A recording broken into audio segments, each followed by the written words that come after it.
All right. Good evening, everybody. Welcome to our event presented by the Special Ed Task Force of the Southern Tier.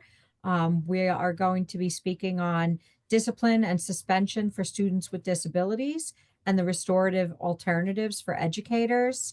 We're very happy to have our presenter tonight, Marie Meager, who is also a member of the Southern Tier Special Ed Task Force. And we also have our former president of the task force, Sue Ruff. Sue, if you could just say a couple words about the task force, in case anyone is interested in joining one of our task forces. We do have ones for all the regions throughout the state if interested. Well, welcome. So this is a nice time for us all to join, because we're at the beginning of some new rules from state ed. And the task force has been around for, I think, since 2014 or so. I'd have to go back and check. We are a group of parents, educators, and other community providers.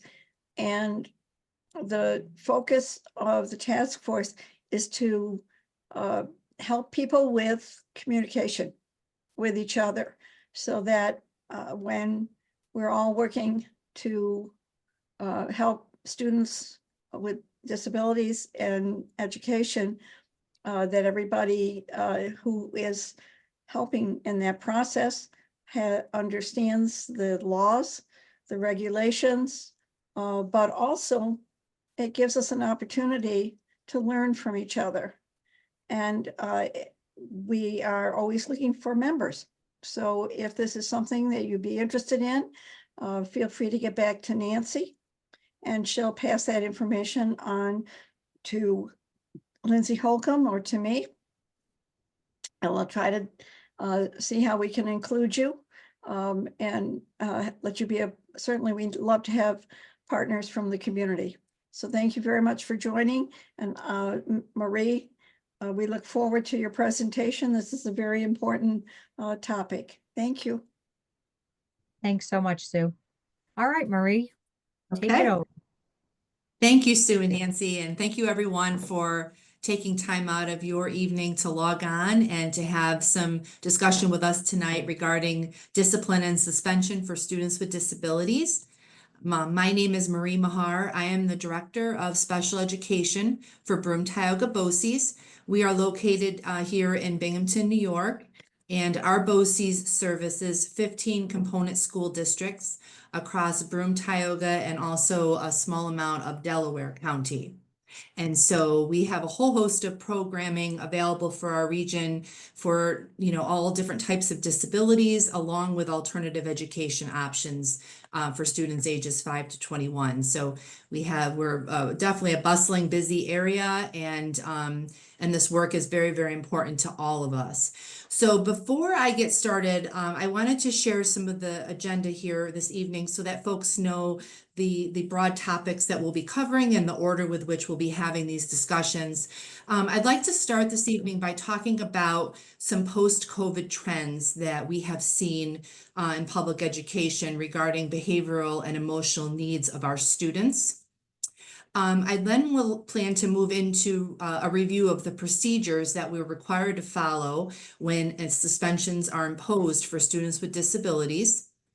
And then lastly, I'm going to have some information to share regarding restorative practices. This is an initiative that we've been adhering to very strongly in our region as an alternative to suspension. And so I'm going to talk to you a little bit about what that initiative looks like, what some examples might include.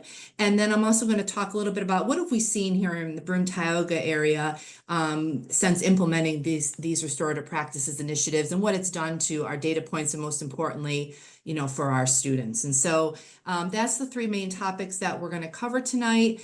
When I'm done, we certainly would love to open it up for some questions and comments from the audience. I'd love to hear your thoughts and perspectives. I know that we have a mix of folks from all around the state on this call tonight, and so that conversation will be important moving forward.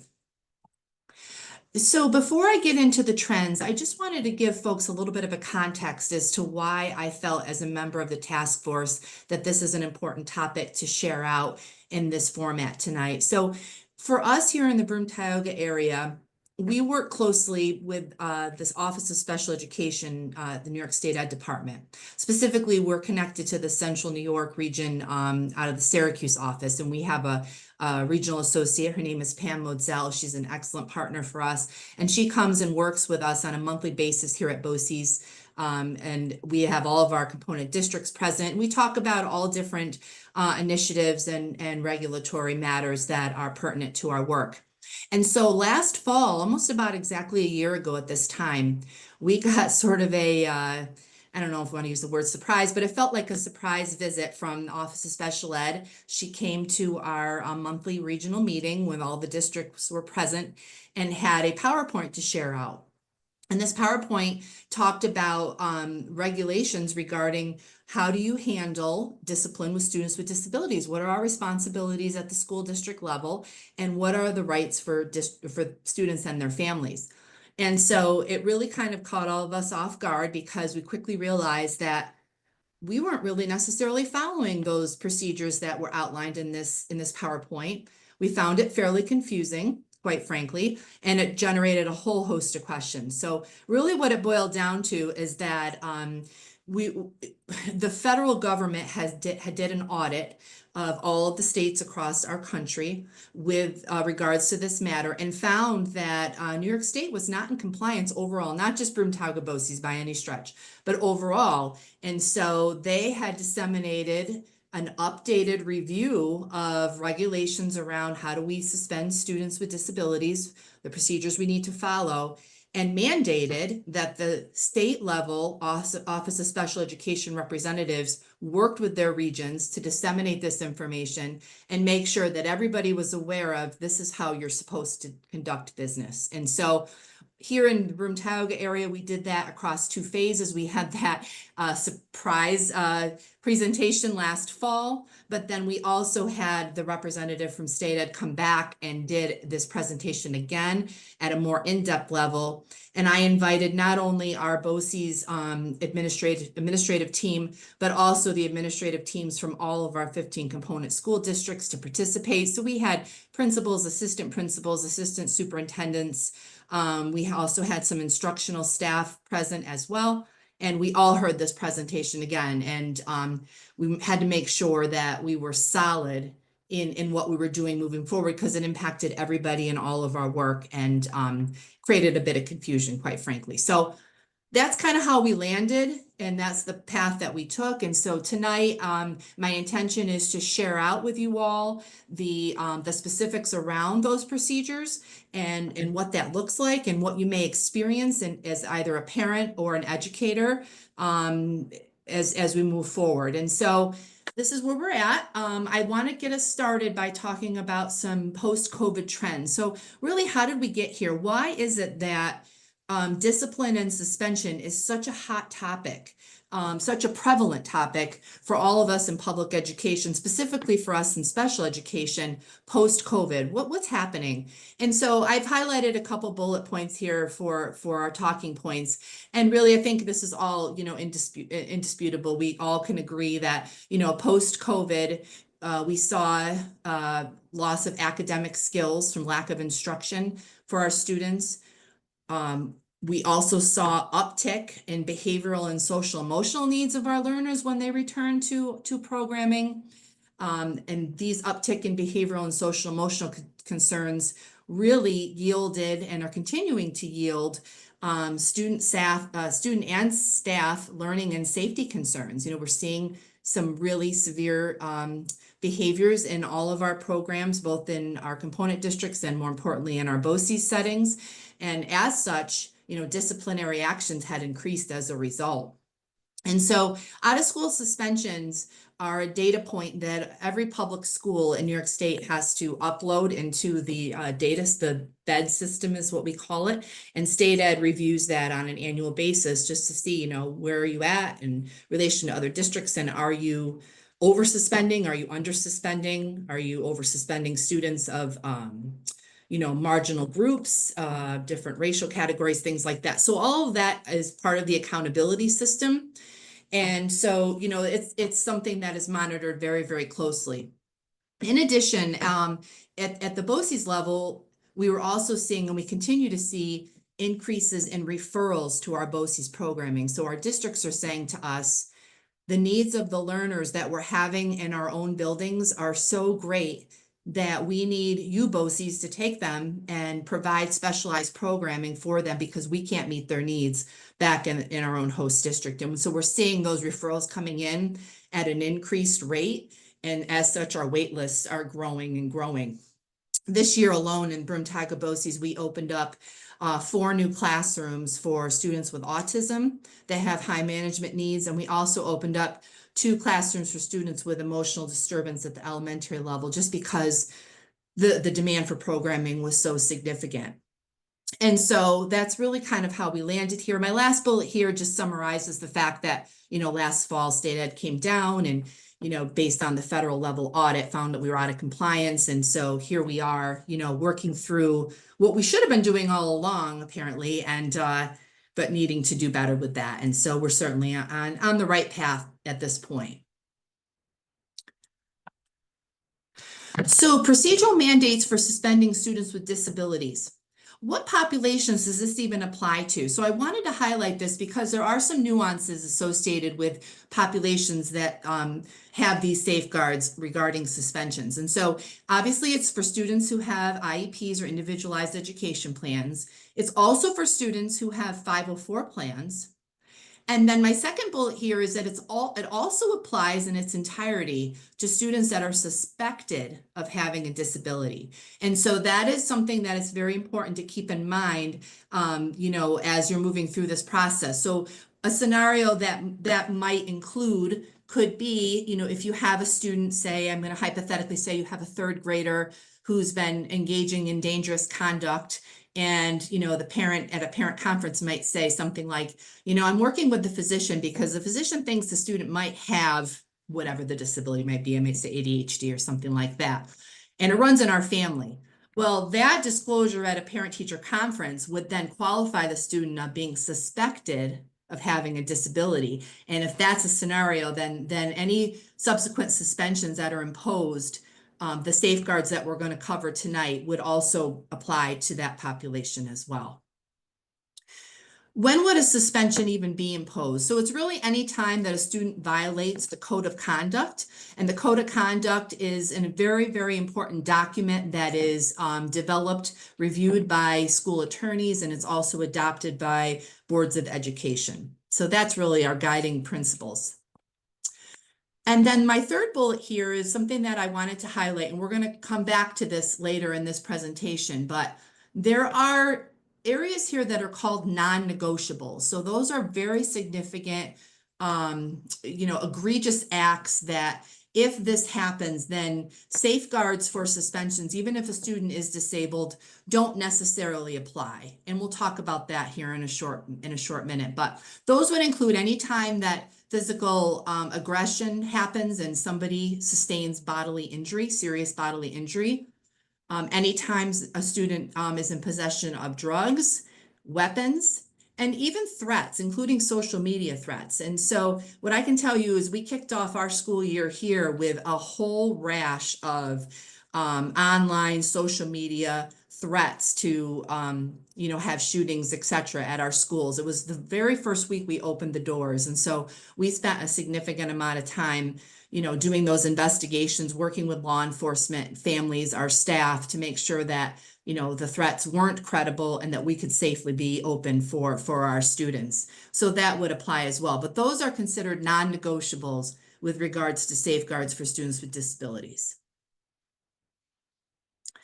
So we're going to talk here first. My first category is, the suspensions for students. This is more of a simplistic matter. So this is for suspensions for days 1 through 5. So if a student has been suspended, but that cumulatively they haven't exceeded 5 days, these are the 4 things that we have to ensure happen for them. So as school personnel have to ensure that they send written notification to the parents. The parents have to also be eligible or offered rather an informal conference, and that's upon their request. We also need to be diligent to be on the phone talking to parents and notifying them as soon as possible. And then this fourth bullet is very, very important, and there's recent changes to this as well. We have to arrange immediately for alternative instruction. So just because a student was removed from program doesn't mean they're no longer entitled to receive instruction. They absolutely are, and it is our obligation to have that in place for them immediately. The time allocation for elementary and secondary students is listed here, 2 hours a day for elementary, 3 hours a day for secondary. Those were recently increased. Prior to this year, it was 1 hour a day for elementary and 2 hours a day for secondary. So that has just gotten bumped up. And so, I think that that's more than appropriate.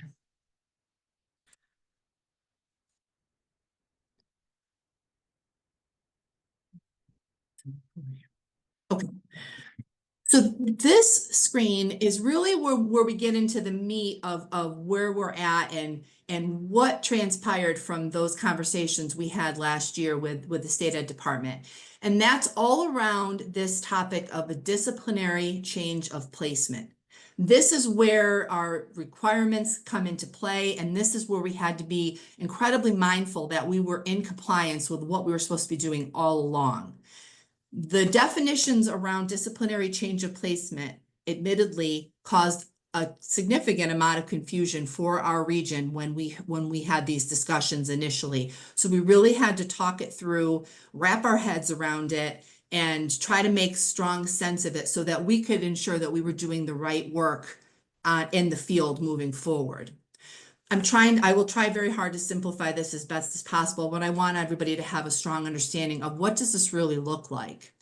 So on the previous slide, you'll recall that I gave the mandatory 4 steps for any time a suspension is within 1 to 5 days.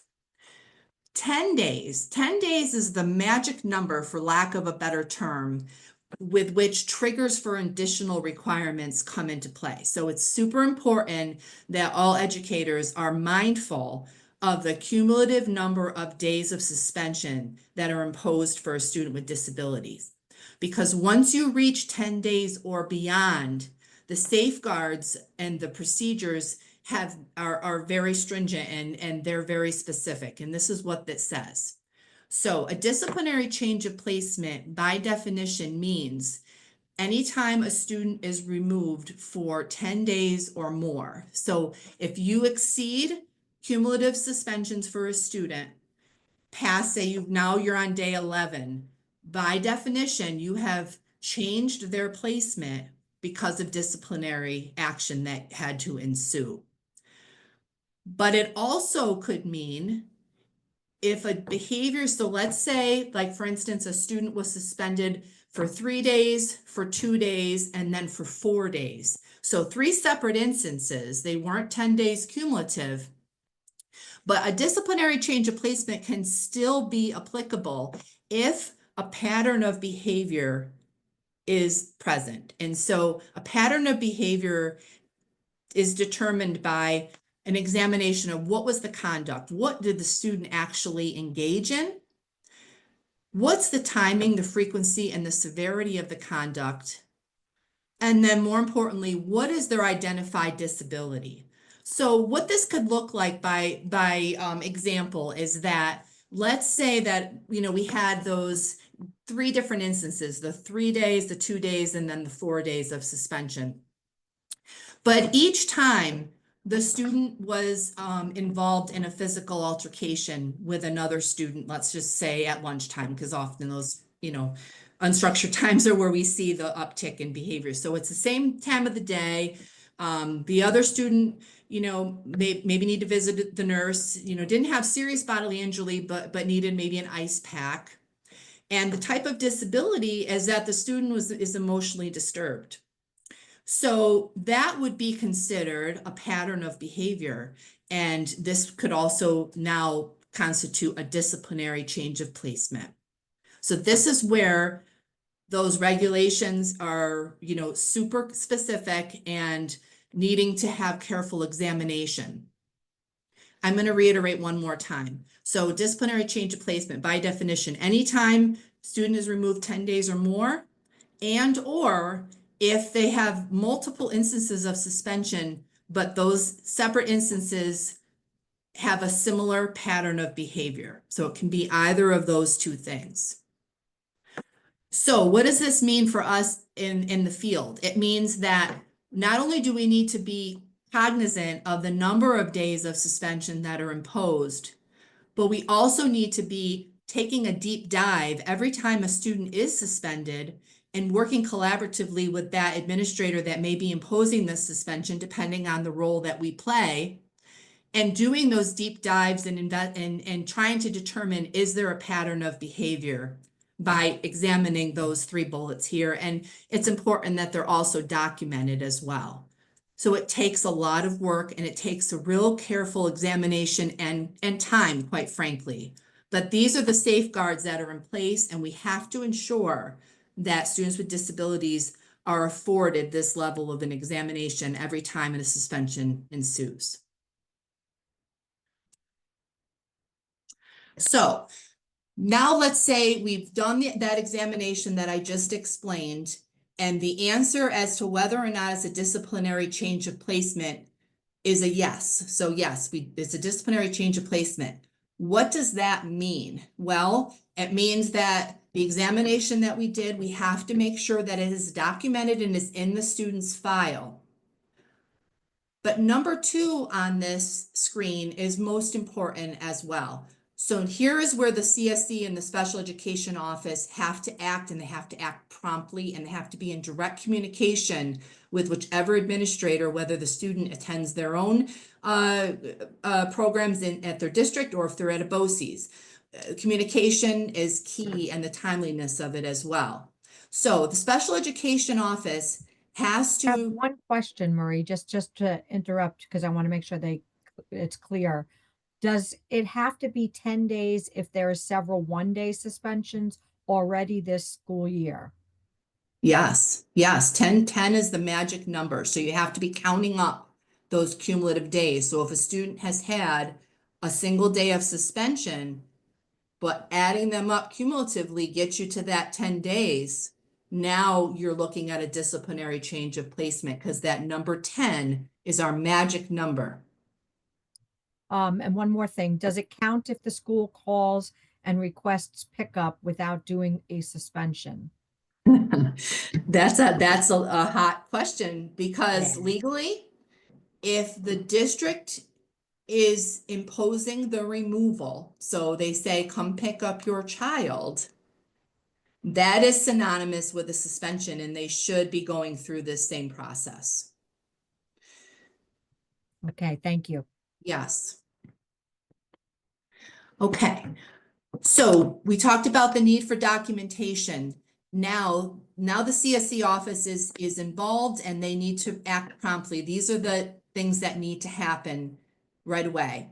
The special education office has to create and send to the parent or guardian a PWN, otherwise known as a prior written notice, and the procedural safeguards.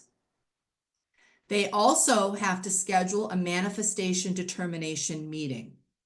And so a manifestation determination is essentially an assembly of the CSE committee that meets specifically to review the behavior and the infractions that led to the suspension, and then compare those infractions against the student's IEP, 504 plan, or information of suspected disability that's been disclosed, and determine whether or not there is a connection between the student's disability and the behavior that took place. Where it's very tricky here, and this is what really caught our region off guard, essentially, and what we had to really shift gears in our practices is that if a student has a manifestation meeting, or I'm sorry, pardon me, I need to back up here for a second. So let's say that we have a disciplinary change of placement, and they have to schedule a manifestation meeting. The student has the right to go back into their program until the time with which the manifestation meeting can happen. So that sounds super confusing, but what that looks like in the field is, let's just imagine it's dismissal time. Let's say it's 2:30 and a student engages in conduct that warrants a suspension. That student is allowed to return to their program the very next day and remain in their program as they always would, until which time the manifestation meeting can happen. So for anybody here on this call, perhaps you've experienced this timeline in your work or even with your own child if they've undergone such matters.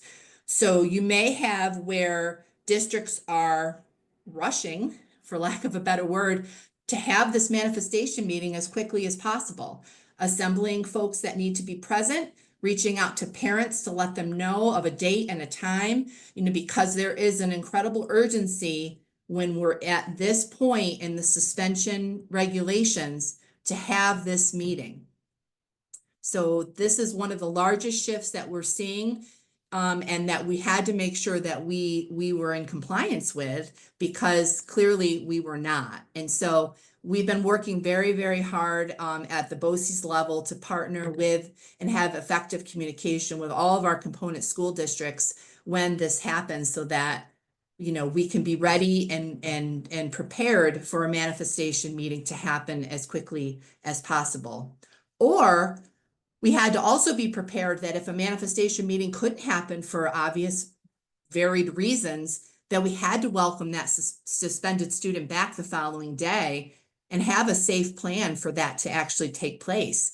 We had to make sure we communicate that to all of our staff in the building that may have been either, witnesses to or sometimes victims of the egregious act. And so, it's taken a lot of legwork, and it's been a big shift for us, quite frankly. I thought it was very important to share that here this evening.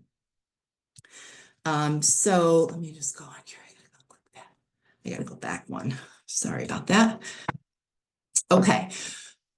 So, manifestation meetings, if the behavior is found to be connected. So now let's say I just went through the whole thing about, the timeliness of the meeting, but now we're at the meeting, we're at the table, and we're doing that manifestation determination meeting. And the behavior is found to, in fact, be connected to or be a manifestation of the disability. If that is the outcome of that manifestation meeting, then the student cannot serve the suspension. They have to return to program and receive their FAPE, the free and appropriate public education.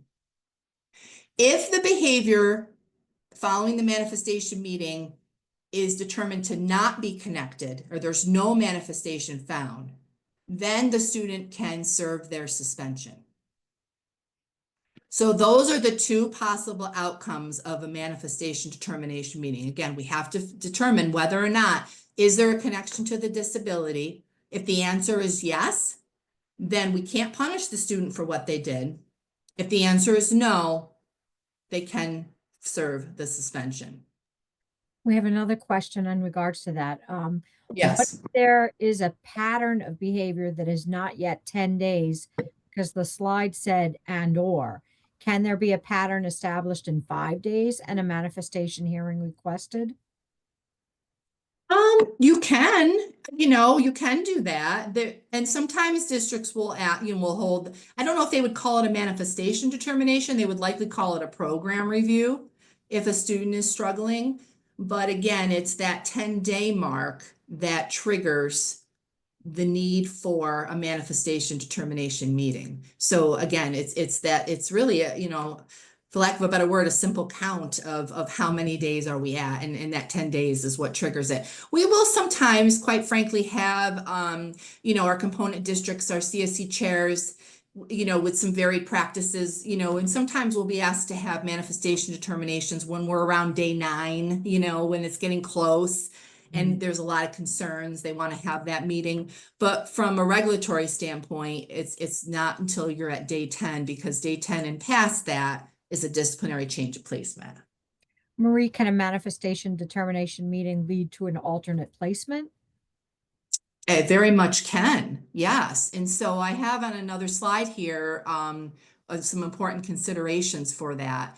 Item F here on the current slide that is displayed speaks to a possible alternative education setting. And so back when we started our conversation this evening, I mentioned to you folks about those non-negotiables. You might recall those are times when there is physical injury with bodily harm, when there are drugs or weapons or threats involved. So if that is the scenario that we're dealing with, the superintendent of schools can order a student to a 45-day IAES, and that stands for an interim alternative education setting.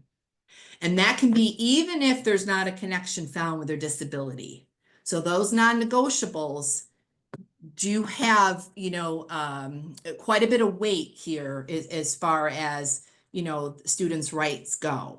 And so, and really the reason for that is that, the students absolutely have rights. They have rights to FAPE, but it's also, the fact that educators and other students in the classroom also have rights to be, in a safe school setting, free of, serious bodily injury, free from exposure to drugs, to threats of weapons and things like that. So those are those non-negotiables identified by state ed that say, you know what, when we reach that level of aggression, that level of, violence, whatever the case may be, we've kind of crossed that threshold now. Now it's, in a different context. Now you're really, jeopardizing everybody's safety to a marked degree. And staff and students do have the right to be free from that when they attend school. For the 45 days, is it 45 days or 45 school days? 45 school days. Okay. Mhm. Yep, Thank of course. Okay. So important considerations for the CSE at the manifestation determination meeting.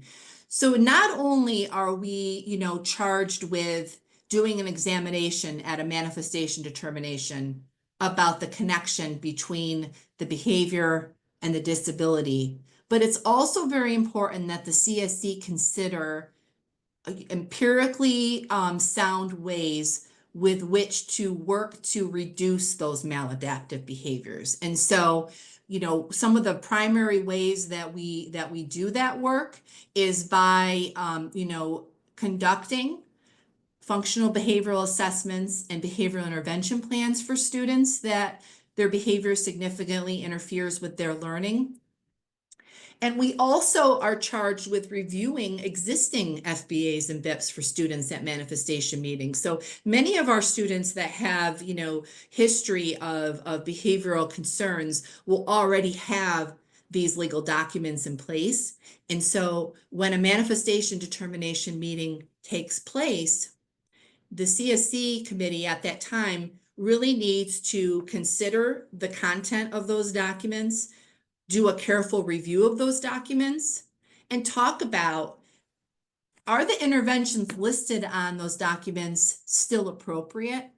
Is the student making progress towards their goals on a behavior intervention plan? Is it working? Does it need to be revised? Sometimes, oftentimes, students' behavior patterns will change over time. And so it's very important to take a dive into those documents and ensure that they're appropriate for the current school year and that they are effective in reducing those maladaptive behaviors. And so the manifestation determination meeting is really crucial, and it should be done in an intentional and thoughtful way, not in a quick, hasty manner with which we're just trying to determine whether or not there's a connection. There's so much more that needs to happen at those meetings, because again, the whole goal is to ensure that we're teaching students, pro-social ways with which to behave in school and ultimately in their community. And so with that, the overall goal of state ed departments, procedures and regulations that we're required to follow, they're not meant to cause us, angst and stress in the field, although many educators may, feel that way, understandably so, but they're really meant to make sure that, students are receiving instruction and that they're participating in their approved IEP services. Because back when we started this conversation, we talked about post-COVID impacts on not only academic gaps, but more importantly on social and emotional gaps as well. And so, anytime that a student is out of their classroom or removed from their program because of maladaptive behaviors, those gaps are only going to grow. And so as educators, we're really charged with not just deciding, how to address the discipline, but we're charged with how do you correct these behaviors? How do we teach the students that, there are more pro-social ways to handle their stress, to handle their frustration? We're also charged with not just looking at the surface behaviors, which is so easy to do in our stressful jobs, but really making time to get to know the student, to build a trusting, caring relationship, because behavior, as we all know, is a form of communication. And so often there is a deep underlying reason as to why a student is acting out. And sometimes we know about it and many times we don't. And sometimes we don't even know the depth of it. And there can be a variety of reasons as to why, students are engaging in these acts. And so, for us in the field, we have to ensure that we're taking the intentional time to do those examinations and to create plans that increase time in classrooms, increase time with their IEP services, and are teaching them pro-social replacement behaviors so that they can be productive. And that's really the whole basis for this work. Okay, so what does that mean? So, for us at Broomtog BOCES, we're servicing, as I said at the beginning, populations of students that can't otherwise be served back in their host district. Their needs are largely unique and their needs are significant, and they need a specialized setting that we can offer. And so, I've been in this field since the late 90s, and I can tell you that there's been shifts, throughout my time working in special education. And, there was a notion for quite some time that if a student did a certain behavior, then they had to face a consequence. And what that could possibly look like would be, they're suspended, they're removed from their program, and that's that. And then they return at the end of the suspension.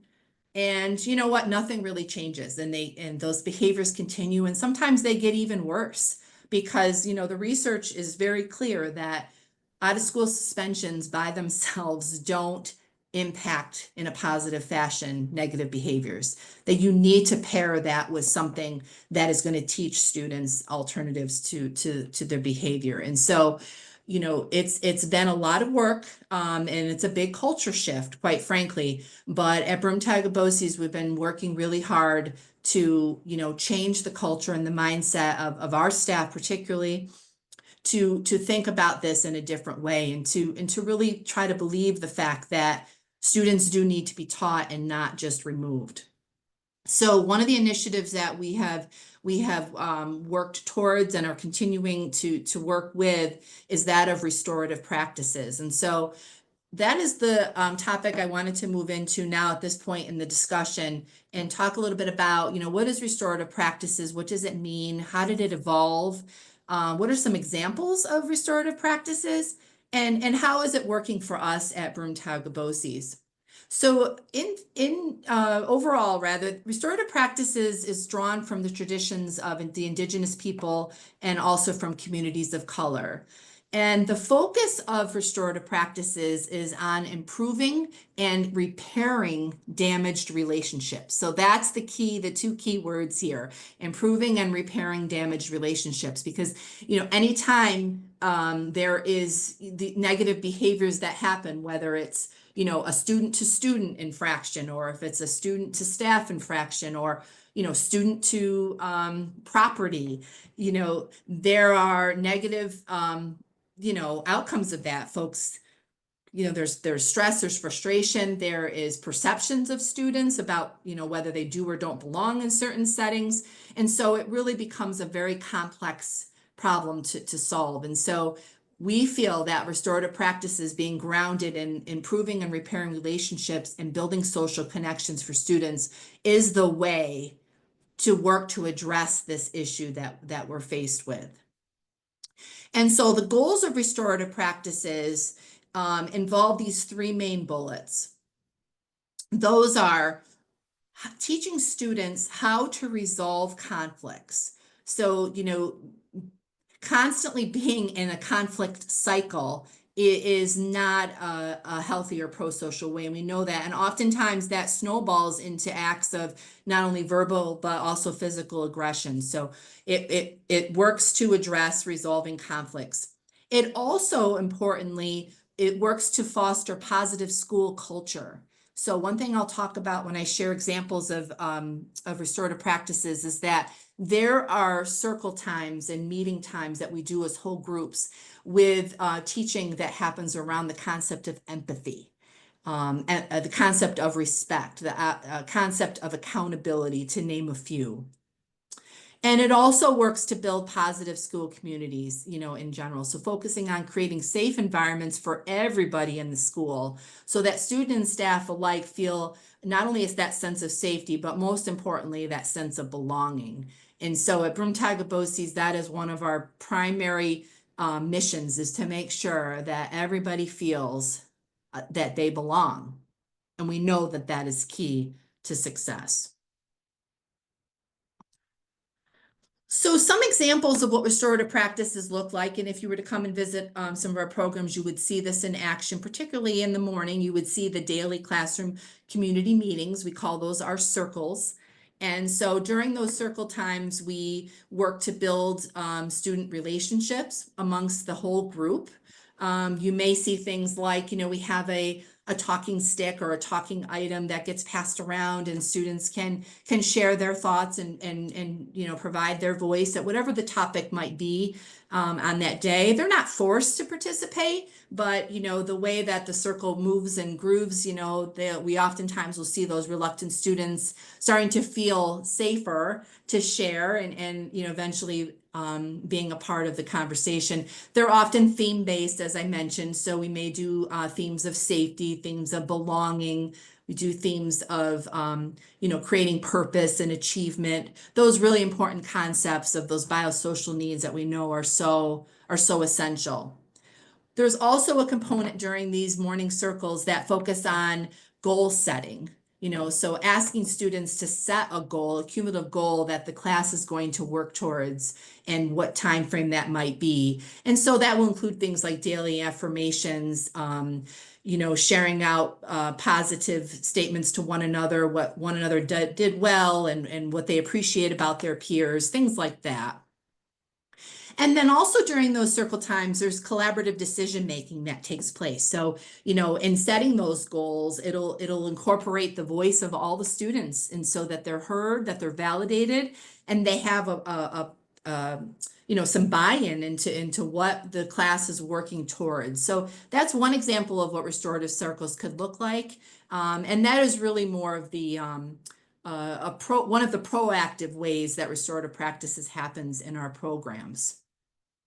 We also have restorative practices happening in somewhat of a reactive manner, but it's not in a negative way necessarily. So, instead of the old school way of, a student was insubordinate and now we're sending them home for 3 days without anything and any work towards, correcting what took place, we're now having restorative conversations after conflict has ensued.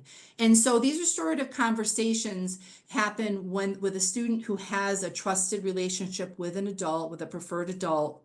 And the conversations help guide the student on reflecting on their own behavior. What a neat concept to actually try to teach our young children to think about, what did they do and what might have triggered what happened that afternoon in the lunchroom. Was there anything that maybe that could have done differently or something that might have prevented that from happening? having them think about, that topic of empathy. How might their action have impacted the others around them in the lunchroom? And is there something that they would have done differently to change that outcome? And so those are some examples of what restorative conversations could look like. And again, this is what we're asking our staff to do instead of sending that student home or putting them in an in-school suspension or something along those lines. We're actually addressing the problem when it happens in a context that teaches the student better ways to handle their situation next time.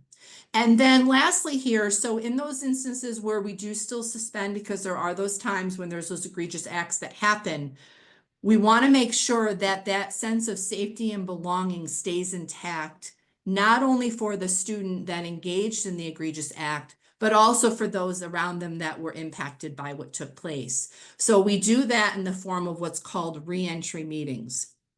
And those reentry meetings happen in the day that the student returns to program. And it's really meant to be that circle mentality where the focus on repairing the relationships that were damaged by what took place.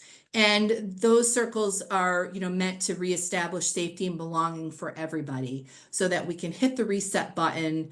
We can make sure that we have a good clean slate and we can move forward, in the hopes of not having these repeat offenses happen again. Because at the end of the day, no matter what act the student, committed, for lack of a better word, they still have the right to be in school. They're still young children. They still have the right to be educated. And us adults, our philosophy is that we need to teach them. We need to teach them that, we're not going to forever sentence them to suspension and removal, but rather we love and care about them. We believe in them. They belong here. And let's teach you a better way moving forward. Because the truth is, and this is what we tell our staff all the time, they're going to be with us no matter what. Even our most struggling students, they're going to be members of our community. They're going to be sharing, community spaces with us, public areas, no matter what. And so why not teach them now so that they can have a productive adulthood? Because the truth is that if the students, are in a public setting, let's say Burger King, for instance, and things don't go well, they can't, strike another individual or swear or break something, because at that point it's a matter of public safety and possibly police officers, et cetera. Like, we don't need to go there. We have them now. And so let's capitalize on that and let's change our thinking as to how we approach behaviors. And so this restorative practices framework, an initiative, is what we're working with and working towards. It's not a perfect science. There are barriers. I won't tell you that things are smooth everywhere, because like anything, it takes time. Culture takes time to shift. And so, we are still working on it. We're better in certain pockets than others, that's for sure. But here on these slides, I want to focus a little bit about, now that we've embarked on this initiative, restorative practices, what are the benefits that we're seeing? What are some of the challenges that we're facing? And then what does it really look like in terms of outcomes for us at Broome-Taga at this stage of the game? And so for us, the benefits that we're seeing is that, as I had mentioned here many times, that we're focusing our attention not in a punitive manner, but on teaching positive behavioral choices and repairing the effects from the conflict cycle. We're fostering cultures of belonging, safety, and forgiveness for everybody, that's student and staff alike. I have many exclamation points next to number 3, because this is what I truly, truly believe in, is that we're keeping students in school. They can't learn if they're not with us. They can't develop trusting relationships if they're not with us. We can't do any of that if they're sitting at home. They need to be in school. I can't say that enough. We're preparing students for life after high school. I mentioned this a short time ago, but we're teaching them how to behave in the community when they're faced with adversity. I mean, they're going to undoubtedly be faced with adversity as adults in their communities. That comes without question, but it's a matter of how do they handle that when that comes their way. And hopefully we can impact that the time that they're with us. We're shifting away from that punitive approach that has been, long standing for quite some time. And, we used to send kids home without any plan at all and think that something was going to change when they came back. And clearly that was not and is not the case. And then number 6 here, the research undoubtedly shows that out of school suspensions do not improve behavior. That is not a way to teach a child to change their behavior. Oftentimes it gets worse. So those are the 6 primary benefits that we've seen. Some of the challenges, we do have challenges, just like any initiative, it takes time and sometimes there are bumps in the road. For us, it's a huge culture shift for our schools, away from that punitive mindset to a restorative mindset. Excuse me. Another challenge is, making sure that we're getting buy-in from all of our stakeholders. And that's not an easy feat to do. Not every administrator, teacher, monitor, aide, bus driver necessarily believes this same philosophy, and it takes time to get their buy-in and their trust so that everybody can be on the same page. So that's a challenge that we're working through. We needed to ensure that we offered and had our staff participating in training for restorative practices so that they truly understood what it meant and how to implement it. And then we also had to ensure that we're implementing it with fidelity, because with any initiative, you can't do it sort of. You have to do it as it's intended to be rolled out in order to get the effects that it was, proven to have. And so that fidelity component is very, very important. Again, it's the mindset that students need consequences for their behavior. We still have that present. I'm not going to lie. There still are staff that, want to know, what did you do about that student that did X, Y, and Z? I want to make sure that they had a consequence for their behavior, so it's talking those questions through and trying to help shift those mindsets. And then lastly, this goes without saying, our staff are stressed and they're often burnt out post-COVID. Our jobs are hard. The profile of our learners has gotten more challenging. We're dealing with shortages of qualified, certified staff in many locations. And so that puts additional burdens on folks that are working in public education. So the stress levels for current educators, I would note on here, is definitely a challenge, because we're all human and folks are doing the very best that they can. And so, it's important for us at Broome-Tiger BOCES and really for everybody to be mindful of that and to, encourage staff to take care of their own self-care needs, make sure that their own well-being is intact. Because if you have staff members that aren't well, emotionally themselves, or are struggling to manage their own stress, their reactions to students with significant behavior management needs might not look like what you want it to look like and following these initiatives. And so, we have to be mindful of not only addressing the student needs, but also our staff's self-care needs. And so we do a lot of work around that as well. But that's a huge challenge that we're facing. And so my final slide here is I just wanted to talk to you guys a little bit about, since we've implemented restorative practices across our sites, what does that look like for us at Broome-Tiger BOCES? What are some of our outcomes?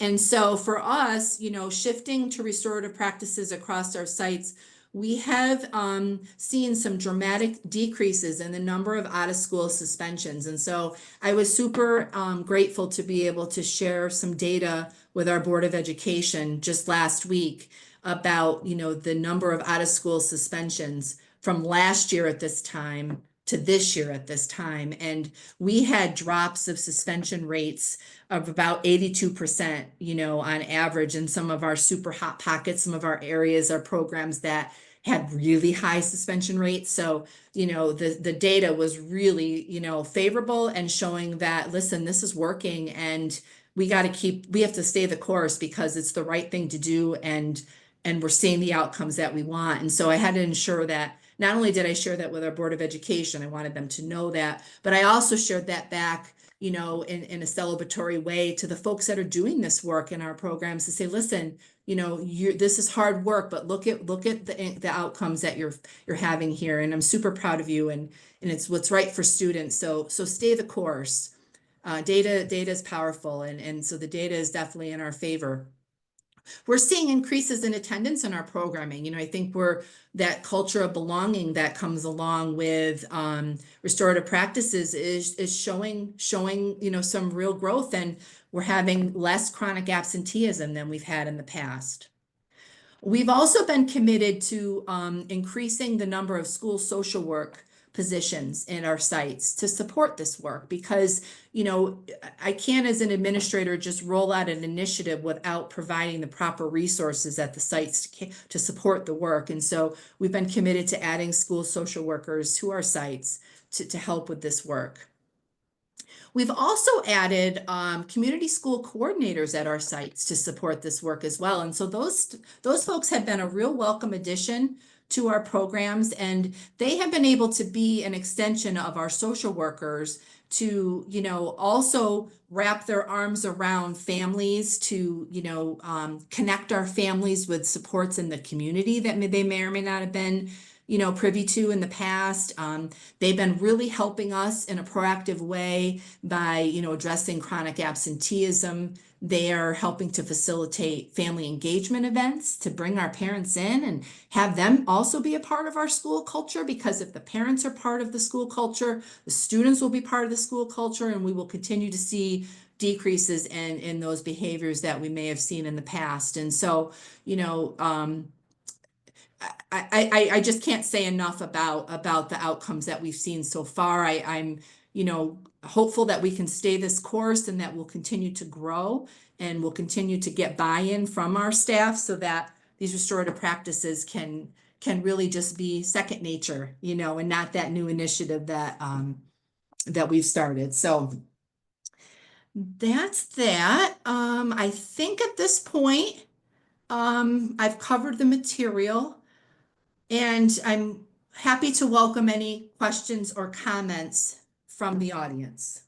Okay, before we open the comments and unmute, I just want to thank Marie for the presentation. We're going to take some time for questions, but I just want to turn off the recording so this way we can have you know, complete confidentiality among all our questions. So thank you so much. Yes. Just pause this.